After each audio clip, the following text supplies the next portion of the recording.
Okay, welcome back.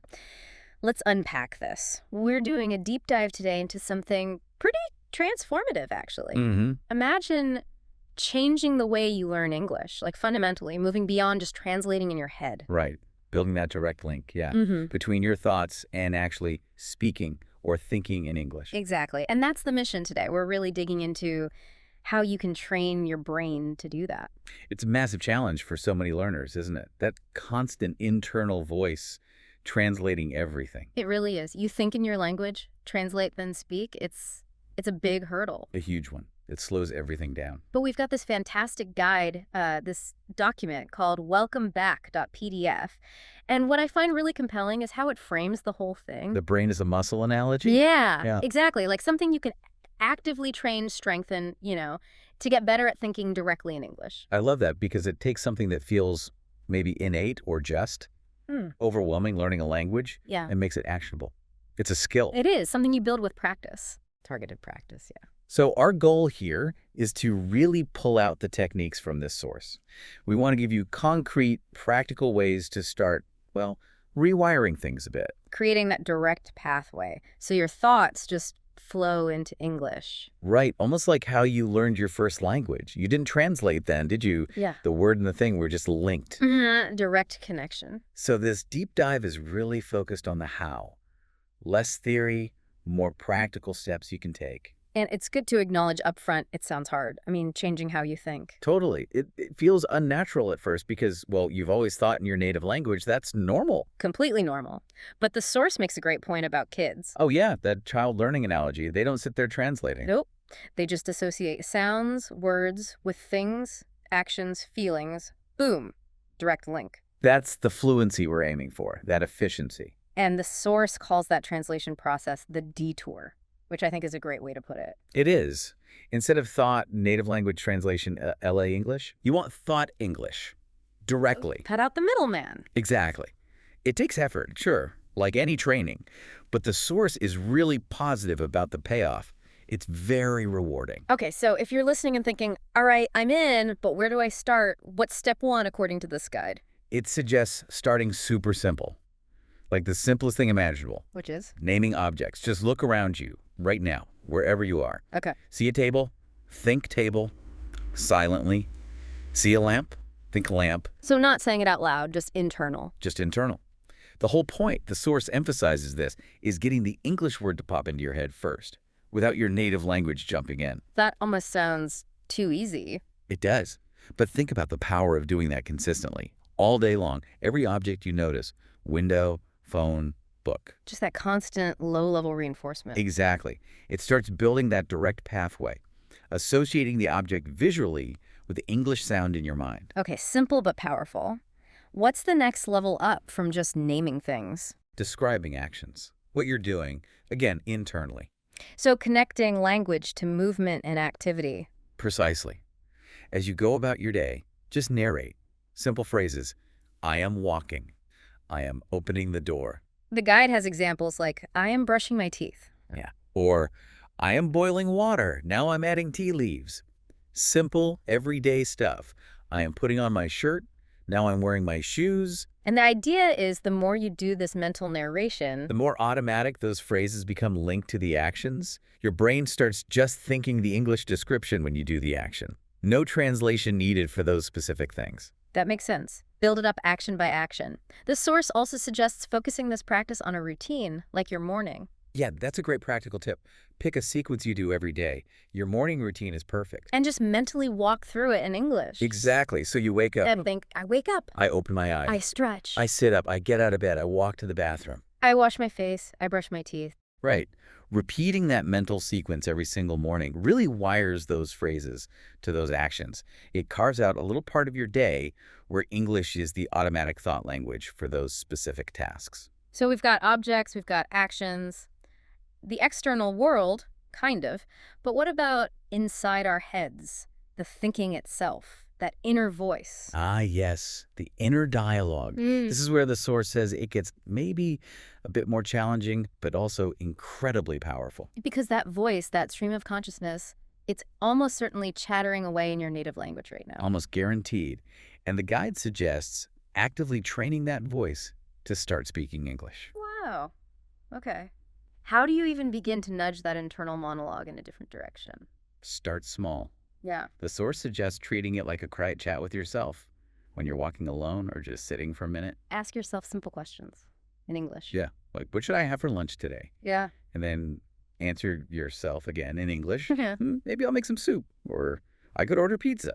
Or thinking about your day, what do I need to do next? Okay, I need to send that email. Exactly, those kinds of small internal Q&As. They're like mini workouts for your inner English voice. Builds confidence, builds fluency in just formulating simple thoughts directly. You're thinking in English, not just about English. That makes sense. Start with those little internal conversations. Then the source talks about something more structured, setting aside specific time. Yes, the English-only thinking time challenge. This is about consciously dedicating a block of time each day. Maybe start with just, say, 15 minutes. And during that time, the goal is To try and frame all your thoughts in English. Whatever pops into your head, plans, observations, feelings, worries, try to think it in English first. okay, but what happens when you inevitably slip? Because you will, right? Your brain just defaults back. Oh, absolutely. Mhm. And the source is really clear and kind about this. It's not a failure. Don't beat yourself up. Not at all. Just notice it. Okay, I switched back. And then, gently, calmly, bring your focus back to trying it in English. The real work is in that noticing and redirecting. Not an instant perfection. Exactly. And then you gradually increase the time. Maybe 15 minutes becomes 30, then an hour, then maybe longer stretches. The ultimate aim being that English becomes the go-to language for more and more of your internal processing. Yeah, it's definitely a long game. A marathon, as you said earlier, not a sprint. Which logically brings us to vocabulary. You can't think in English if you don't have the words, right? Precisely. Vocabulary is the absolute bedrock, the building blocks of thought. And the source makes a key point here. It's not just about memorizing lists of words. No, not at all. It's about using them actively, spontaneously, in your thoughts. So learn a few new words, maybe. But then what? Immediately start making sentences with them in your mind. The guide uses the example of learning the word delicious. Okay. Don't just know what it means. Think, this apple is delicious, or I had a really delicious meal last night. And repeat that thought a few times. Yeah, mentally repeat it. Yeah. Connect the word to the feeling, the context, the meaning. That's how you internalize it, like a native speaker does. Yeah. It becomes part of your active thinking toolkit, not just passive knowledge. The source also suggests organizing your vocabulary practice by categories. How does that help with thinking? Well, it connects words in meaningful groups, reflecting how we often access language in real life. So learn words for, say, furniture. Chair, table, sofa, bed. Right. Then mentally list them. Then try making simple sentences. The chair is comfortable. I need a new lamp. Or the fruit example from the source. Apples, bananas, oranges. Yeah. Mentally make a shopping list. I need apples and bananas. Then sentences. I love eating apples. Grapes are my favorite fruit. So you're linking the words together and linking them to real-life contexts like shopping or preferences makes them easier to grab when you need them for spontaneous thought. Exactly. It makes the vocabulary more accessible, more automatic. Okay, so we've got words, simple sentences describing things and actions. What about processing more complex information, like if you watch a video or listen to something in English? This is a really important step the source covers. Making consumption active, not passive. So don't just watch or listen and assume it's sinking in. Right. The key advice is to pause afterwards or even during and actively summarize what you just heard or watched. In English. Yes, in your own words, in English, just in your mind. So if I watch a cooking video, Pause it and think, okay, first she chopped the onions, then she heated the oil, next she added the spices, or whatever the steps were. that forces you to actually process the information in English, right? Not Yeah. just passively receive it. And then you have to produce English thoughts based on it. Exactly. You're taking the input and reformulating it using your own English understanding. It's a huge step towards thinking fluently because you're practicing comprehension and internal production together. Reading is another big one the source mentions. Books, articles, even simple things like captions online. Absolutely. Reading is incredibly powerful. And the core advice here is similar. Read for meaning, not for word translation. Try to visualize what you're reading. Get the overall picture. Yes. Immerse yourself in the scene or the idea. And crucially, if you hit a word you don't know. Resist the urge to translate immediately. Exactly. Try to guess its meaning from the context first. Ask yourself, what kind of word would make sense here? Why is that better than just looking it up? Because it keeps your brain operating in English. Every time you stop to look up a word or translate, you're switching back to your native language mode. Guessing from context keeps you immersed, keeps the English thinking flowing. That makes a lot of sense. Keep the momentum going in English. The source actually includes a nice little guided practice Mm. for this kind of mental connection, of visual thinking exercise. Oh, cool. Like the kitchen example? Yeah. So if you're listening, maybe try this for a second. Close your eyes.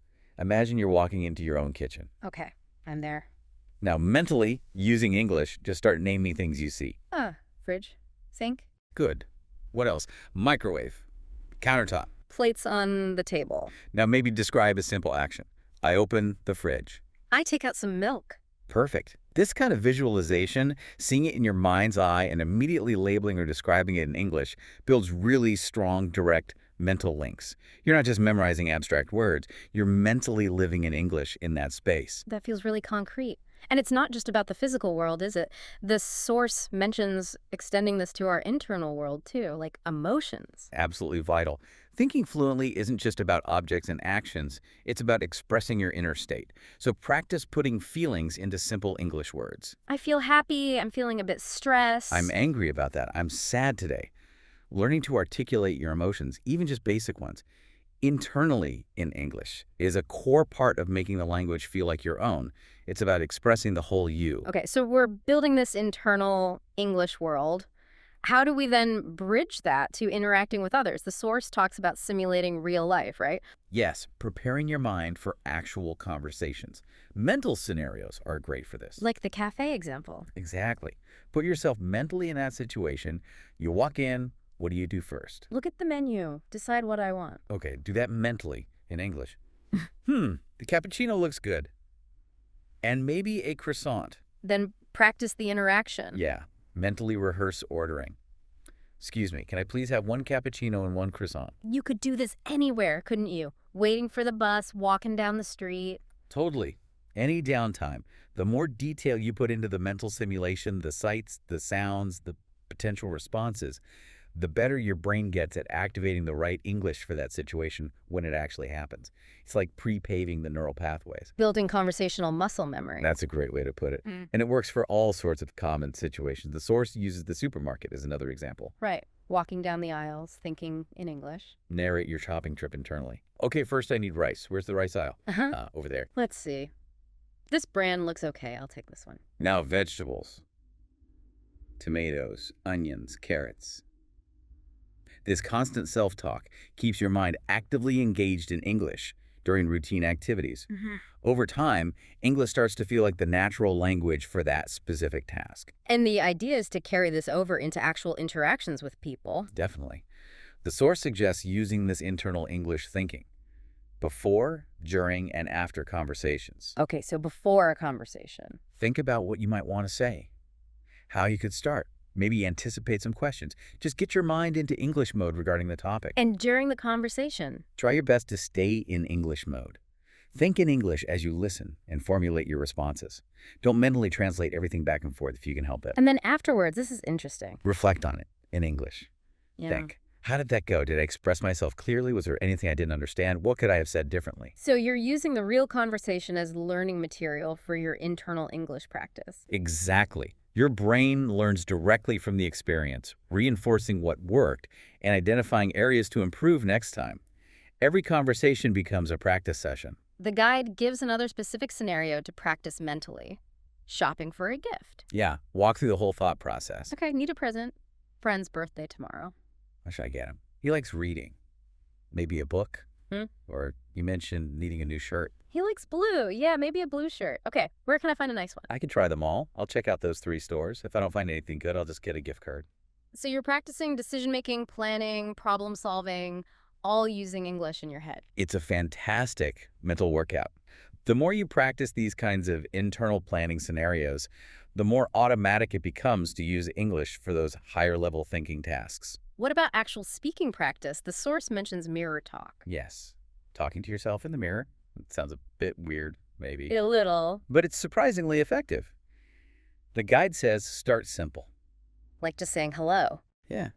Hi. how's it going? And then answer yourself. Pretty good. Busy day today. Talk about what you did. I went to work, had a meeting, cooked dinner. Exactly. Start with simple recounts. Then, as you get more comfortable, you can talk about opinions, feelings, plans in more detail. And the benefit is? It builds confidence. You get used to hearing yourself speak English, you can pay attention to your mouth movements, your pronunciation, and crucially, there's zero pressure because nobody else is listening. It helps bridge the gap between internal thought and external speech. Okay, moving on to reinforcing all this learning. The source talks about reflection, particularly reviewing your day. Yes, this is a really powerful habit. At the end of the day, maybe before sleep, take a 4 moments to think back on what happened. And the key is to do this review in English. Absolutely. Mentally recount the main events. Okay, woke up late today, oops.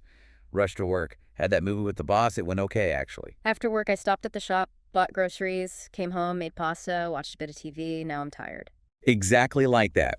You're connecting your real-life experiences directly to English descriptions, which is a very strong way to reinforce the language and practice recall. The guide provides a slightly more detailed example of this daily review too, doesn't it? It does, sort of painting a picture of a hypothetical day. Let's try that. Okay, so today, I woke up at 7, felt pretty good, brushed my teeth, took a shower. I wore my favorite blue shirt and jeans, had eggs and toast for breakfast. Then I caught the bus to work, listened to that English podcast on the way. At work, I answered a bunch of emails, had lunch with Sarah from accounting. After work, I walked home because the weather was nice, watched an episode of that show in English. Now I'm ready for bed. Doing that kind of recap nightly really helps your brain get used to summarizing and structuring your day's events using English. It becomes more automatic. Journaling is another tool the source suggests for this kind of reflection. Yeah, writing your thoughts down in English. And again, the emphasis isn't on perfection. Don't worry about grammar or spelling mistakes. Not for this exercise. The goal is training your thoughts to flow in English. Just get them onto the page. Start super simple if you need to. Like, today was okay, learn something new. Perfect, just 1 or 2 sentences. Then gradually write more as you feel comfortable. How does writing help differently than just thinking? It slows down the thinking process, makes it more deliberate. You can see the English words, which reinforces them visually. And reading it back later can be really motivating to see your progress. What about recalling past events, like telling stories to yourself? Another great technique mentioned, pick a happy memory, maybe a trip or a fun event, and try to recount it internally in English. The source had an example about a trip, right? Yeah, something like, last year I went to the mountains with my family. The weather was cold but sunny. We built a fire and cooked noodles outside. We laughed a lot. It was a really great trip. So you're practicing narrative structure, sequencing events, and linking descriptions and feelings to past experiences, all in English. Exactly. It helps your brain handle stories and real-life events fluently. Okay, let's shift to some more active, almost game-like training techniques the source suggests. Yeah, these are fun ways to keep your brain sharp. The category game is a good one. How does that work again? Pick a category, say, clothes, then as quickly as you can, mentally list items in that category in English. Shirt, pants, socks, jacket, hat, shoes. Right. And then maybe push it a bit further. Make a quick sentence for a few of them. I need new socks. This jacket is warm. Or another category like kitchen items. Spoon, fork, knife, plate, bowl, cup. I eat soup with a spoon. Be careful, the knife is sharp. So it's rapid recall plus immediate application in a simple context. Exactly. Connects the word, the meaning, and the usage all at once. Great little mental drill. Music is another area the source touches on, if you enjoy English music. Don't just listen or sing along passively. Pay attention to the lyrics. And the key step is? Try to explain the meaning of a line or the whole song in your own words internally in English. So if a song says, I miss you every day, you might think, okay, this song is about someone feeling lonely.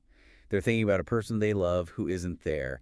They feel sad because they're separated. So you're processing the emotional content, the deeper meaning, not just the surface words. Yes. It helps you connect with English on an emotional level, not just a logical one, which is a big part of natural, fluent thinking.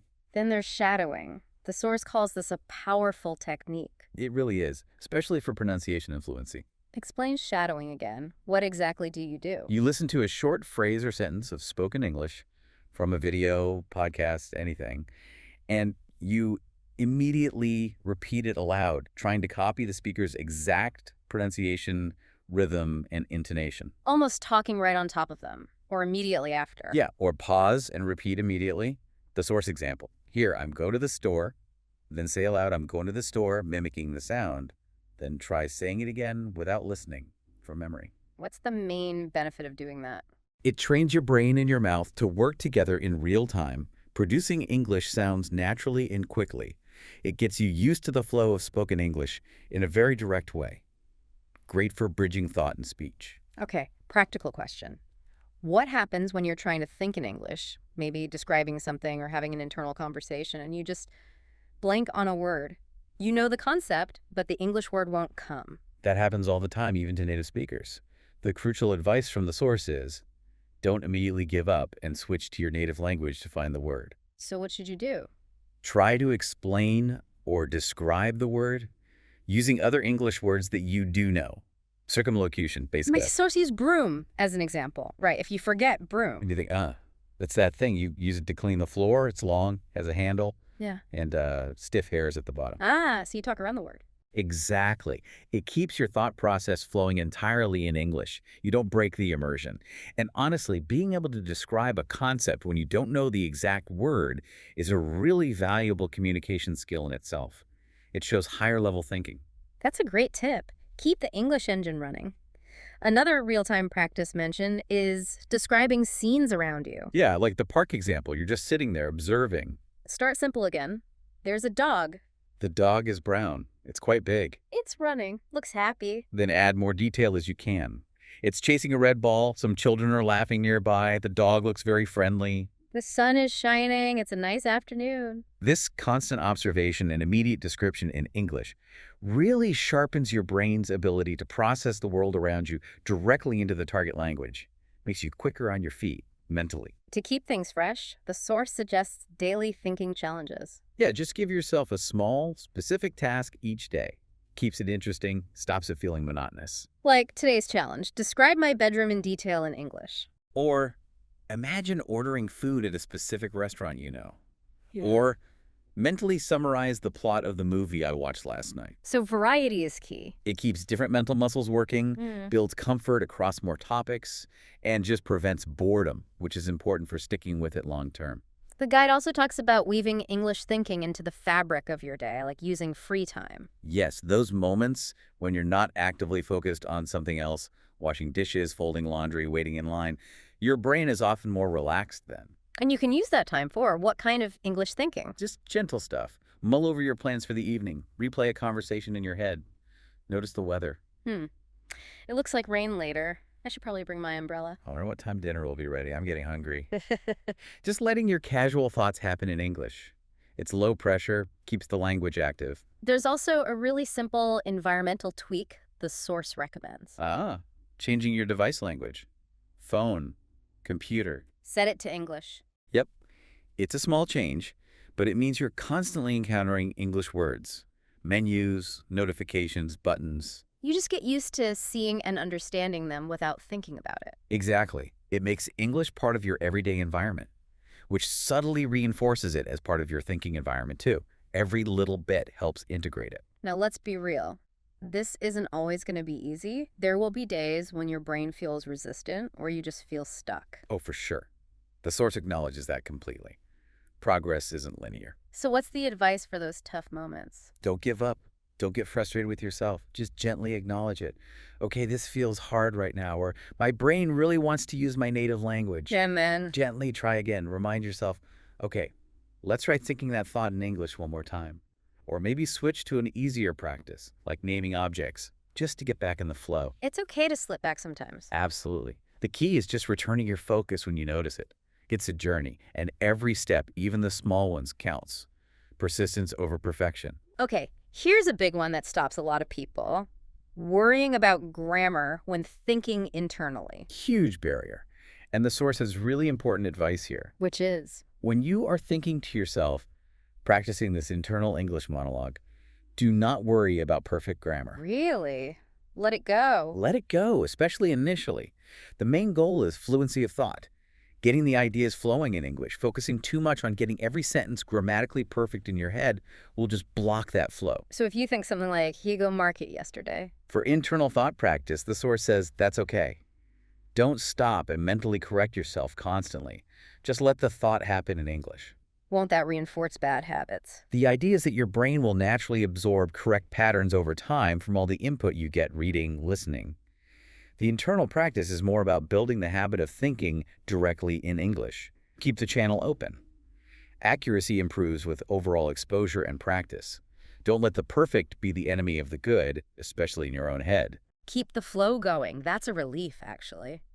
The source also suggests connecting this practice to your goals. Yeah, a really powerful habit. Think about your daily goals or even bigger life goals in English. Maybe every morning. Great time to do it. Mentally outline your intentions. Okay, today I will finish that chapter.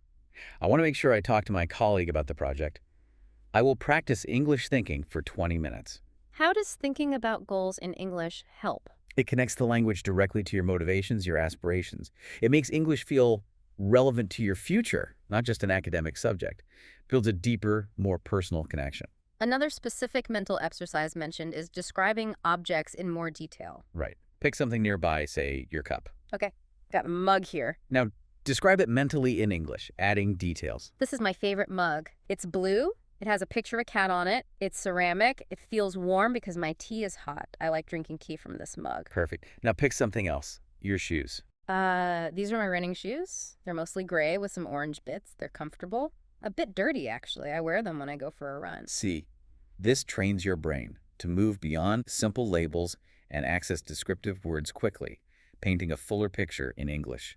It's like upgrading your internal descriptive abilities. The guide talks about narrating your actions, almost like having an inner coach. Yes, turning that inner voice into a running commentary of what you're doing. So as I'm making lunch, You think, okay, now I'm washing the lettuce. I'm slicing the tomatoes. I'm putting them in the bowl. Now I'm adding some dressing. just quietly narrating the steps to yourself. Exactly. It constantly associates English with your physical actions throughout the day. It helps make English feel like the default setting for experiencing your own life. But what if you're just feeling tired or bored with all this mental effort? It can feel like work. It can. And the source has advice for that too. Don't force it when you're really not feeling it. Instead, go back to something light and fun. Use English to think about things you enjoy. Exactly. Think about your favorite food. Imagine eating it. Describe it in English. Pizza. I love pizza. The cheese is melted and gooey. The crust is perfectly crispy. Pepperoni is the best topping. Makes me hungry just thinking about it. Or imagine that dream vacation again. Paris. Ah, I really want to go to Paris. I imagine walking by the Seine, seeing the Eiffel Tower lit up at night, eating croissants every morning, taking so many photos. connecting English to joy, pleasure, excitement. It refuels your motivation and reminds your brain that this language is about enjoyment too, not just effort. Here's an interesting one. Teaching yourself something in English. Yeah, explaining a simple process, even if no one is listening but you. Like how to make tea, the source example. Right. Mentally explain it. Okay, first, you need to boil some water. Yeah. While it's boiling, get a cup and a tea bag. Once the water boils, pour it into the cup over the tea bag. Let it steep for, say, 3 minutes, then take the bag out. Add milk or sugar if you like. Enjoy. What's the benefit of doing that? It forces your brain to organize information logically and explain it clearly in sequence, using English. It's a really good workout for structuring thoughts for communication. And finally, the source wraps up with a really nice visualization exercise, imagining your perfect day. Yes, a way to end on a positive, relaxed note. Close your eyes, take a breath, and just mentally walk through your ideal day, narrating it all in English. So maybe I wake up feeling really rested, the sun is shining. I have a relaxed breakfast, maybe read a little, then I do some work I feel passionate about. Later, I meet up with friends for lunch. We laugh and talk. The food is delicious. In the afternoon, maybe I go for a walk somewhere beautiful, feel calm and happy. In the evening, I relax, watch a great movie, maybe in English, feel totally content, a perfect day. Using English to imagine positivity and fulfillment. It just helps your brain associate the language with good feelings, making it more receptive and open to thinking in English naturally. So as we kind of pull all these threads together from this deep dive, what's the overarching message, especially around encouragement? Celebrate the small wins. Seriously. The source emphasizes this. Don't be your own worst critic. So thinking one clear sentence without translating, that's a win. Absolutely. Remembering that new word right when you needed it. Win. Managing 5 minutes of dedicated English thinking time, big win. You have to acknowledge that progress. Pat yourself on the back, mentally. Your brain thrives on that positive reinforcement. Be encouraging, not critical. And the final piece of advice seems to be about trust. Trust the process and trust yourself. You can do this. You have the ability to train your brain this way. Consistency is key, right? Keep showing up. Every day, even if it's just a tiny bit. Those small, consistent efforts add up enormously over time. That's how you build the muscle. And the promise, the payoff, according to this guide. Your brain will adapt. Yeah. English will gradually shift from feeling like this foreign thing you have to constantly decode to just another natural way you think, a part of you. And that internal transformation, thinking directly in another language, it unlocks so much more, doesn't it? The source mentions opening doors. To new ideas. Definitely. Different ways of seeing the world, new opportunities, culturally, professionally, deeper connections with people. It's profound. It really is. It goes way beyond just passing a test or ordering coffee. It changes your internal landscape. So we've covered a huge amount today, pulling from this source material. Everything from just naming a chair, All the way to visualizing your perfect day, narrating actions, playing thinking games, simulating conversations. a whole toolkit for training your brain. And the core message running through it all is pretty clear, isn't it? Patience, consistency, practice. Those are the keys. It's a journey. There's no magic trick. Hmm. But every single effort you make to think directly in English, however small, is building that pathway. It really is possible. Thinking in English isn't just for language geniuses. It's a skill you can actively develop, and it's incredibly rewarding when you start to feel that shift happen. It changes everything about how you experience the language. Which brings us to a final thought, something to maybe ponder after this deep dive. The source talks about opening doors by thinking in a new language. But consider this. If you can intentionally train your brain to fundamentally change how it processes language and thought in this way, what else could you train it to do? Interesting. What other foundational aspects of your thinking, maybe even in your native language, could you consciously reshape through deliberate practice? The power isn't just in learning English itself. It's in recognizing and harnessing your mind's ability to adapt, to rewire, to learn new ways of operating. So the question becomes, what will you train your brain to do next?